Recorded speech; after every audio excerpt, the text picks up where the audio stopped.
Yeah. Well, there's a guy named Seth Moulton who, I'm not sure if he's a senator or a congressman, but one or the other, who I interviewed for my book. And he was kind of running the show for the Marines at the Najaf cemetery battle, which is an amazing story, actually.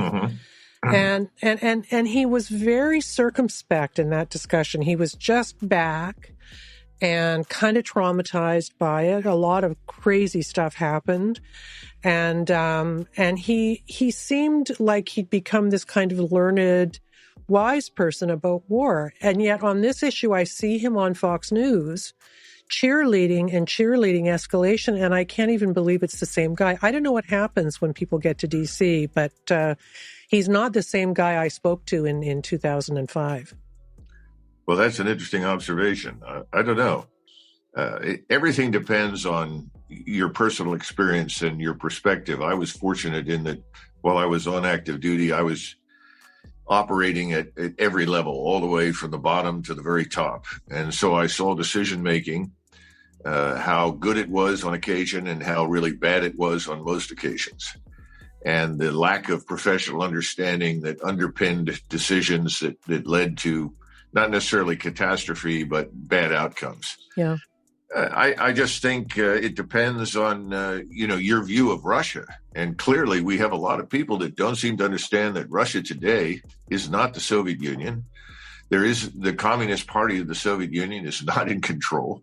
There is no KGB force as it once existed. The KGB and its predecessor, the NKVD, had massive numbers of troops whose principal job was to compel everyone to fight who didn't want to, including executing large numbers of people. I mean, during the Second World War, the NKVD executed 1 million Soviet soldiers who refused to fight for communism. Wow.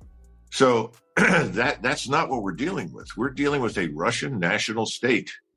Its economy is probably 12th or 13th in the world. It's behind the Republic of South Korea that has 49 million people. Versus Russia, that's got a little over 140 million. And Russia is not a robust, aggressive military power as it once was. I mean, if you look at the army, the Russian army is doing about all that it can really do. The notion that they could attack NATO is laughable. So I find it odd, but I guess part of it is this sort of knee-jerk reaction that it's Russia, Russia is bad, Russia must be defeated kind of thing, which I think is what Steve Cohen was getting at on many occasions, don't you? Oh, I absolutely do. I mean, I saw a miraculous moment. I've actually played it on the show a couple of times when he was on with Max Boot, probably on Tucker. And Max Boot accused him of some terrible thing, and Stephen rose up. He's got that really lovely kind of intellectual dignity and said, "What was it you just said?" I think Boot accused him of being a Putin puppet or some dumb thing.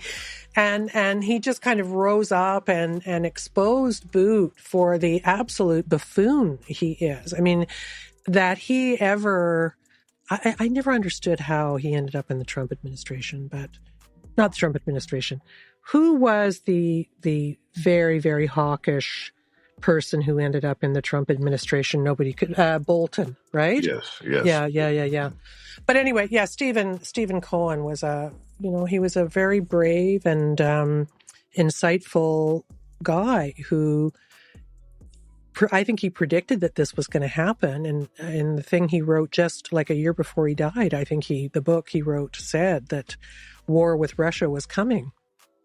Well, the good news is that, and I say good news because it is, the majority of American people are completely disinterested in going to war in Eastern Europe. Yeah. If you look at the polls, it's patently obvious. I think Tucker Carlson last night went down the list of the top 10 issues for American voters based on polling data. Yeah. Ukraine wasn't on the list. Yeah, I know. I think that's a good thing. But we have had that before. Before World War I and World War II, that was the attitude inside the American population, the electorate. And on both occasions, we had leftist presidents who found ways to drag us into the war that we would have otherwise never entered or never joined. I don't think people understand that. Americans historically have been very grateful for the opportunity to live on an island between the Atlantic and the Pacific. away from the wars of Eurasia. I think that's still the case. But that doesn't exclude the possibility that this administration and its supporters in the swamp, and again, as I point out to people, you stop talking about Democrats and Republicans. Yeah, it's Those a uniparty. distinctions are meaningless. Yeah. Absolute nonsense. The party itself is, as you say, a kind of uniparty, a swampist organization. There's always the outside possibility that things could be fabricated to drag us in. You know, one of the things that I found interesting was in June of 2019, when the administration at that point was really not very hands-on, and this is at a point in time where I think the president trusted anybody in uniform with stars on their shoulders. Yeah. And the CENTCOM commander had plotted this flight path for the Global Hawk, an unmanned aerial surveillance platform that took the Global Hawk right along the edge of the air defense information and identification zone for Iran. In other words, right up the middle of the Strait of Hormuz and right up the middle of the Persian Gulf, knowing full well, given the size of this monstrous unmanned aircraft and its close proximity to the Iranian ADIZ, that somebody would probably shoot it down, which of course is what happened. Yeah. And then there was this enormous effort by the people inside and outside of the administration to bring on a war with Iran, which, you know, was something that was incubating for a long time. And ultimately, inside the Oval Office, surrounded by large numbers of people that were representing the military, state, and the Hill, trying to convince him to march into this abyss, he said no. Yeah. Thank goodness. He said no. And he never gets much credit for that.